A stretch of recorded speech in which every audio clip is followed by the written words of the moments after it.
Hello everyone, welcome back to my channel.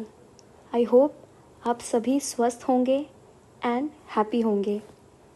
So moving towards UPSC 2025, कल मैंने एक video post किया था where I have spoke about strategy for prelims and mains.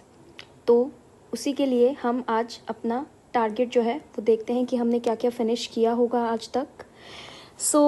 एक ये quotation है, you are the masters of your conscience and you are the ruler of your destiny. Very good topic, this is kind of philosophical topic. Please if you can write on this topic. अगर write भी नहीं कर सकती हो तो try to make structure, एक pre writing kind of work जो हो वो आप इस पर कर सकते हो। तो आज हम अगर बात करें, हमने कल डिसाइड किया था कि we will start with ethics and human interface. तो I suppose ethics and human interface में काफ़ी सारे टॉपिक्स हैं जो आप लोगों ने कवर कर लिए होंगे, like its essence, then determinants and consequences of ethics. ये काफ़ी इम्पॉर्टेंट टॉपिक्स हैं, आई एम श्योर आप लोगों ने कवर कर लिए होंगे। एंड इसके साथ कवर कर लिया होगा human actions and dimensions of ethics, क्योंकि ये टॉपिक जो है वो इजीली एक दिन के अंदर कवर किए जा सकते हैं अगर आप इसको 3 से 4 घंटे दिए होंगे आपने। अगर तो नहीं किया होगा, नहीं कर पाए हो, तो आई एम श्योर ये टॉपिक तो आप श्योरली कंप्लीट कर पाए होंगे। प्लस इसके साथ अपने ऑप्शनल का कोई भी एक टॉपिक, यूनिट 1 उसका कोई एक टॉपिक आपने ज़रूर फिनिश किया होगा। ग्रेट, अगर आप लोगों ने ये कंप्लीट किया है तो देन आप अपने आप को रिवॉर्ड दे सकते हैं। नाउ आज जैसे कि मैंने आपको प्रॉमिस किया था कि हम डेली अब कोई ना कोई आंसर्स जो हैं PYQ वो डिस्कस करेंगे। तो सबसे पहले मैं आपके साथ डिस्कस करती हूँ मेंस का ये वाला क्वेश्चन जो कि UPSC 2023 में पूछा गया था। ठीक है, हम एक इसकी ब्रेनस्टॉर्मिंग कर लेते हैं ताकि थोड़े थोड़े पॉइंट्स क्या हों वो हम रिकलेक्ट कर सकें। Now the question is, corruption is the manifestation of the failures of core value in the society, inverted comma close, this is a statement. Now हमारा जो आंसर होगा वो इसी कोटेशन के आसपास ही घूमेगा, मीन्स करप्शन इसका मेन कीवर्ड है। In your opinion what measures can be adopted to uplift the core values in the society. तो ये बी पार्ट है और इसका ये B/ कर दीजिए कि आपके नज़र में कौन कौन से मेजर्स ऐसे हमें लेने चाहिए जो कोर वैल्यूज़ को अपलिफ्ट करे। नाउ सबसे पहले हम इंट्रोडक्शन लिखेंगे। यहाँ पे इंट्रोडक्शन 2 तरीके के हो सकते हैं। 2 तरीके के कैसे हो सकते हैं? कुछ लोग सपोर्ट करेंगे कि इस स्टेटमेंट को ही एक्सप्लेन कर दें, एक वो इंट्रोडक्शन हो सकता है एक्सप्लेनिंग द स्टेटमेंट। देन दूसरा इंट्रोडक्शन हो सकता है कि आप करप्शन की डेफिनेशन बता दें अगर आपको पता होती है तो, और उसके बाद उसके साथ ही इस नेक्स्ट पैराग्राफ में आप इस स्टेटमेंट को एक्सप्लेन कर दें।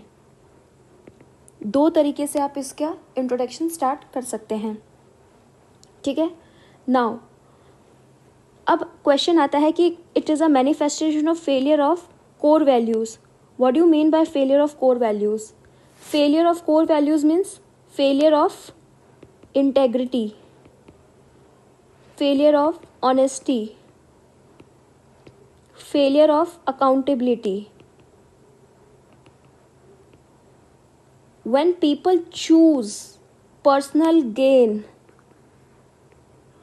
over ethical principle, जहाँ पे पर्सनल गेन ज़्यादा ज़रूरी हो जाता है वहाँ पे ही इस चीज़ को हम हाईलाइट करते हैं। That's called failure of core values. Now A part हमने कवर कर दिया, yes. Now B part, what is a measure. तो अगर हम मेजर की बात करते हैं तो मेजर की बात में हम सबसे पहले यहाँ पे हम बी पार्ट के अंदर मेजर में क्या एक्सप्लेन करेंगे, मेजर्स में वी कैन एक्सप्लेन कि किस तरीके से हमें कोर वैल्यू को सोसाइटी के अंदर अपलिफ्ट करनी है, उसके लिए हमें मेजर बनाने हैं। तो यहाँ पे अगर आप गवर्नमेंट एफर्ट लिखोगे तो वो काइंड ऑफ मैकेनिकल लगेगा। किसी के भी इंसान में या सोसाइटी में या इंडिविजुअल लेवल पे अगर हमें कोर वैल्यू डेवलप करनी है, अपलिफ्ट करनी है, तो बेसिकली कुछ मॉरल एक्शंस लेने होंगे। तो what can be the moral actions? सबसे पहले अगर हम मॉरल और एथिकल एजुकेशन दें, स्टार्टिंग से देखिए स्कूल लेवल पे कैसा होना चाहिए, मॉरल एंड एथिकल एजुकेशन, जहाँ पे honesty, integrity, value based system जो हो वो स्कूल करिकुलम में देखा जाए। जैसे कि हमारे एक मॉरल साइंस का एक पीरियड होता था स्कूल में, आई थिंक आज भी बहुत सारी स्कूल्स में होता है। तो सिमिलरली ये इंकलकेट किया जा सकता है। देन ट्रांसपेरेंसी कैसे? आरटीआई फाइल कर सकते हैं। यहाँ पे गवर्नमेंट के एक्शंस में हमें एक अकाउंटेबिलिटी और ट्रांसपेरेंसी दिखाई देगी। देन एक चीज़ हो सकती है कि आप लीगल प्रिंसिपल पे अडहर करो ज़्यादा, जैसे कि आपने देखा होगा एंटी करप्शन बिल, ठीक है, देन लोकपाल आया, इसके एग्जाम्पल्स आप दे सकते हो। देन आप देखोगे कि एक हम विसल ब्लोवर प्रोटेक्शन एक्ट आया, तो इस तरीके के आप एग्जाम्पल दीजिए, बट इनको कम रखना इन एग्जाम्पल्स को। दूसरी चीज़ हम ये लिख सकते हैं कि हमें एक मीडिया की फ्रीडम चाहिए, जहाँ पे मीडिया अपना एक एथिकल कोड जो है और एथिकल कंडक्ट जो है वो प्रॉपर तरीके से जनता के सामने, सिविक एंगेजमेंट वहाँ पे रख सके, जनता को इन्वॉल्व कर सके, जन अदालत टाइप, ठीक है। बजटिंग के अंदर गवर्नमेंट या सिविक एंगेजमेंट किया जा सकता है, पार्टिसिपेटिव बजटिंग जिसको बोलते हैं। तो इस तरीके का हम जो है वो एग्जाम्पल्स यहाँ पे दे सकते हैं। आप चाहो तो इसके अंदर एग्जाम्पल दे सकते हो, और एग्जाम्पल सिर्फ आप इंडिया लेवल पे नहीं वर्ल्ड लेवल पे भी दे सकते हो।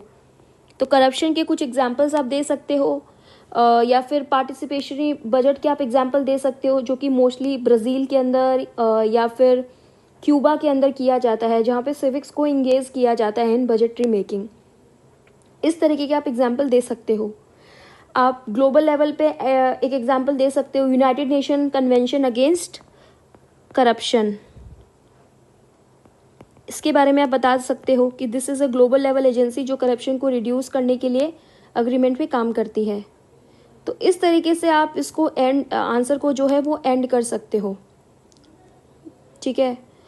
आप अगर रियल टाइम में एडमिनिस्ट्रेशन के कोई एग्जाम्पल दे सकते हो इनके साथ, तो वो भी आप एग्जाम्पल दे सकते हो, ठीक है। सो हाँ, इस आंसर को इसी तरीके से किया जा सकता है क्योंकि ये 10 मार्कर का क्वेश्चन था, ठीक है। Try to make a structure. अगर आप आंसर नहीं लिख रहे हो, अगर आप एक डेली किसी क्वेश्चन का स्ट्रक्चरिंग भी करते हो, तो वो भी आपको काफ़ी ज़्यादा वैल्यू ऐड करती है आपकी प्रिपरेशन में। Now as we have promised कि हम डेली 20 से 30 PYQ सॉल्व करेंगे, MCQs, ताकि हमें समझ आए कि किस तरीके से क्वेश्चंस जो है पूछे जा रहे हो, हम सिलेबस हमें कैसे पढ़ना है। ये क्वेश्चन जो है वो प्रीलिम्स 2023 का पेपर में आया था, लेकिन इसमें से ये जो क्वेश्चन है ये ऑलरेडी UPSC ने पूछ रखा है 2023 से पहले। आई एम नॉट श्योर कि कौन से ईयर में पूछा था, बट ये UPSC ने ऑलरेडी पूछ चुका है कि मुजरीस क्या है। This is called Muziris. इसका जो दूसरा नाम जो आपने देखा होगा वो ये भी है, स्पेलिंग मुजरीस लाइक दिस। इस बार इन्होंने ये स्पेलिंग दी थी, जब लास्ट टाइम पूछा था तो उन्होंने ये वाली स्पेलिंग दी थी। तो अगर ये पता होगा तो आई एम श्योर आप इसमें से आंसर जो है वो सही करके निकाल सकते हो, बट अगर आपको ये नहीं पता है तो मुश्किल है। तो that's why solving PYQ is very essential for prelims. Now with reference to ancient South India, Korkai, Pompuhar and Muziris, they are known as C. Korkai is in West Bengal, okay, and Pompuhar is in Tamil Nadu, Muziris is in Kerala.